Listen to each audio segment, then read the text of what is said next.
بلێت تەماشەوانین هێژام هەر لەسەر vê mişarê dimînin. Êrîşa hemerê ofîsên Encûmena Niştimanî ya Kurd li Sûriyê Mehsin Tahir serokê encûmenên xwecihiyê eneke ser li gel min e. Dembaş kekê Muhsin kek Muhsin ev çend roj e bi rastî bi dilgiraniyekî mezin ve raya giştî ya Kurdiş û pînek û êrîş hemberî ofîsên enekese partiyên endamên enekese têne kirin. Gelo ev çend roja ev yek têne kirin kes hatiye girtin şopandin li ser van êrîşan hatine kirin hêzên ewleyiyê rêveberiya xwe ser çêkirine divê derbarê de destpêkê de ger divê derbarê de agahdariyan ji te wergirt.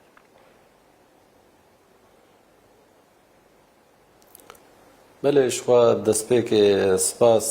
کەکێ جەمال ئیرۆ شخوا وەکوون زانن ڕۆژە ئالا کووردا بوو ئالا هەر چار پارچەی کوردستانê ئەم vê alê û vê rojê pîroz dikin li hemû gelê xwe li hundirê welat û dervê welat. Şixwe sebareta şewtandin û şikandina ofîsê Encûmena Niştimanî Kurdî wekûn dizanin me beyannamek da xuya kirin zêdeyî beyanekî me ew mesela şermezar kirin ew kesê va kara dikin rûreşin اتخوازم ببیجم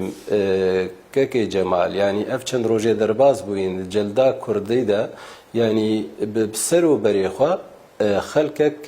يعني دجي في كاري رابولا يعني إيدي جلدا دا إيدي مالا دا خلق كرد الكردستان سوري قهانا آستكي يعني رورشيكي دنوا كسيغو اف كاري هاكرنا اف جهي سباسيا قلي مايا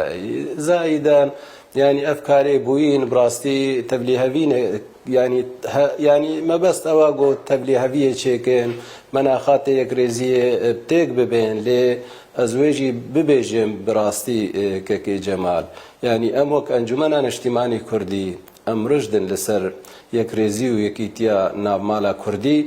اف کسی قریج و رورش گووا کارات کن گو اگر آرمانجی و او بین و انجمنا نشتیمانی کردی دوری یک ریزی بکن و دوری دیالوگ بکن اد بجم آرمانجی و ابسری نابن رد جوا کسی نخواز یک ریزی و یکی تیره او گو ام هولدان خوا بخورتایی بهتر بکن جبو ام یک ریزی مالا کردی آوا بکن و اد بجم اف هلوستا انجمنا نشتیمانی کرد آلی کی داد آلی دی دجی شخوا وقت آنی زمان او سلات او برپرسیارت بر به مسئله ده شفقو اگر زانبن و ایش ناکن واکسا نابن دادگاه اف مصیبته و اگر نزانبن جی مصیبته مسترجی او کسی گووا کارات کن دوی بکن دادگاه و مافی خوی دادوری بستینن یعنی اف تشتی دبن دوری اخلاقی کرداتینا دوری پرنسیب انسانیتینا دوری پروژه دموکراسی گو ام پید باکرن بده سالا تفکر سیاسی گو سر آوا بو ام دعوت دموکراتی و آشتی و آزادی دکن اف کسی هاتین بناوی کردا بن پید دکن و مسئله ها اف جه شرمزاری کی مزنه و جه یعنی خرابی کی مزنه تی خواستن شوا کسی دسلات بلز وا کسا دستنشان بکن اف کسی گو با کارا دکن اشخو واجی زیده جی کی دا ناسکرن گوتنا اف کسی ها کسنی خرابن کسنی یعنی جبر ویجی تنی گوتن نبسا دوی او کسی ها بلز بین دیتن و بین ناسکرن و هر دادگاه و جزای خو بستینین یعنی ككي محسن من دخوسز بزان منها انا كسهون آليكي سركه یا دانوستاندین کردینه هون دناف دیالوگه کیدنه لگل آلیکی بناوی پیانکه گو اوجی دناف خود گلک ریخستن دناف دنه گلو گاوا گو اف ایریش هات نکرن سکنا پیانکه چو بوره پیوندی دانین بشکریا خو بوه نیشاندان دجبریا خو همبری واکریاران نیشانده هر وها آلیین دن ایکو وکی آلیه نافنتوی امریکی سکنا وان برانبری وان ایریشان چیه بله پرسکی گرنگه براستی ما پیوندی به همو آلیاره کرن آلیه ناف دولتی نمازە ینی دەست ینی ئەمریکانە گێگۆ سەرۆکتیە هەربەندیە ناودەولەتی دکەن واژی گەلک ئەستیا خۆدا خویاکردن گەلک عاجزبوون دان خویاکردن و گوتن ئەمێ هەولدانێژی بکەن گۆ ئەف کارێها ئێدی بەردەوام نەببن ژبەر کۆ ئەف دژێ ینی vê meseleye mesela diyalogê û yekrêziyê. Aliyê dî jî gaznameya mezin yanî ji wa biraderê me pênekê re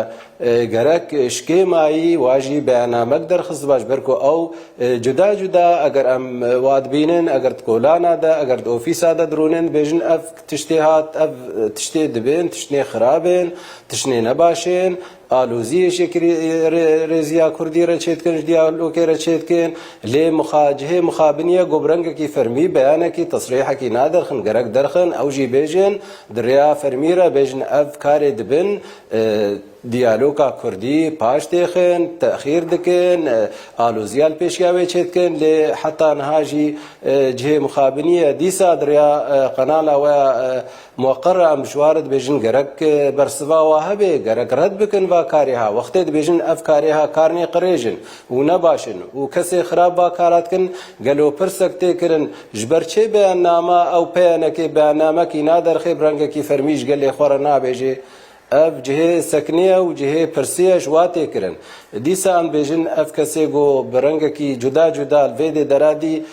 گو رد کن بیجن کاره کی خرابه گرک برنگ کی فرمیجی و مسئله توثیق بکن و بیجن جگلی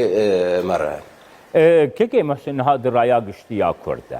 آلین کردستانی اینجا هر چهار پارچه کردستانی داشتیم ده پیوندین خود کردستان 24 ده هفته بینین خود تین نظمان کم اول ایشن کو همبری انکساتی نکرن نتنی همبری انکسانه همبری هیوین گلی کرد لروجاوای کردستانی نه همبری داخوازین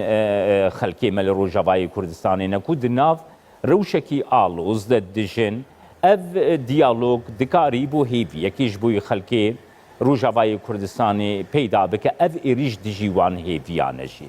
Hûn sekna raya giştiya Kurdî li her çar parçeyên Kurdistanê di vê derbarê de çawa dibînin û ev êrîş karên ku vê yekê dikin gelo bi çi me bestê dikin ku vê hêviya gelê Kurd li Rojavayê Kurdistanê jî bişkî. شخوا عینی او گرنگه یک جد عالی نافخویی ده وکم آنی زمانت خوازم دوباره جی بکم وی مسئله گله کرد لکردستان سوری و همو پا پیک هاته دیجی تضامن خودان خویا کرن و جهه شرمزاری بو افکار و یک کس جی من حتی نه ندیتیا گوتیا اف تشتکی باشه هر کس بجه تشتکی خرابه و انجام ویجی نباشن ده عالی کردستانی ده جی امجواجی کسی گو حتی نه برسف نده کسی حتی نه برنگکی فرمی عین بانگاما اواجی جوا کسی هاجی بدن خویا کرن افکاری ها کارکی یک ریزیا تفگرا سیاسی دیالوگا کردی مناخات آوا کرنش بو باوری افتیک دبن گرک او کسی گو بیجن ام پشگرن جوی مسئله را لهر چار پارچه کردستانی دنگی خو بلند بکن بریکی فرمی بریا ناسنامه بریا وکا گوتی بریات یعنی بیانامه بدن خویا کرن دجی وی کاری هانه یعنی ام وک انجمن اجتماعی کردی جوا کسات خوازن همو کسی کردستانی خوازن همو عالی سیاسی خوازن چه عالی به بلا به چه پارتی به بلا به بعدان بیجن افکاری ها کارکی دجی کردایتیه نج برجواندی کردای دوی ریا بیانامه برنگه کی فرمید دوی وی دنگی بکن وی هلوسته بدن راگ هاندنی و بدن گلی کردستانی از خوازم وی ببیجم لیم جهه مخابنیه حتی نها گلک پارتی سیاسی هر چار عالی کردستانی گلک عالی یعنی دوی مسئله دا به دنگن خواه دکن دنگ ناکن لیگو تشوا نزی شوا پرز دکید بینا تشتکی نباشه و جهه شرمزاریه gelek spas Muhsin Tahir Serokê Encûmenên xwe jî ene kesek û ji Qamişlotir gel. Spas gelek spas.